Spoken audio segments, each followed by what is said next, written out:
So we have a function of x where f of x is equal to x plus 1 raised to power x, and we need to find f of 0, f of 1 plus f of 2 plus f of 3.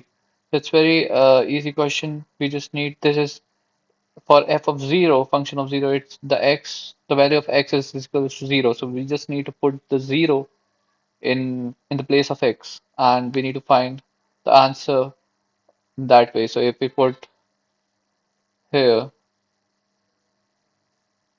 0 plus 1, 0, and anything raised to power 0 is equals to 1, this will be 1. So like this, we need to find f of 1, f of 2, f of 3, f of 3.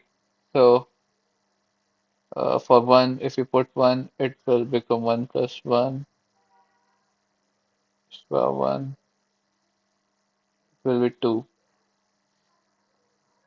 And for 2, it will become 2 plus 1 raised to power 2, which will be 3 square and 9.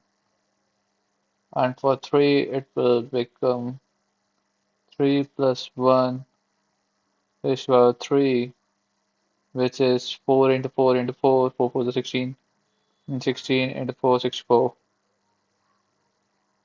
So, and after adding these, 1 plus 2 plus 9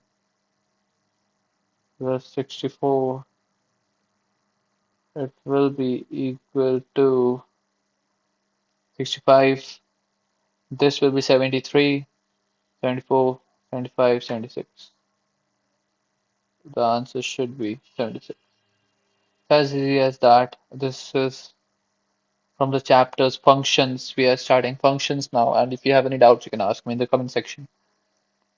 And for if you want one-on-one tutoring, you can just mail me. I will add the mail in my description.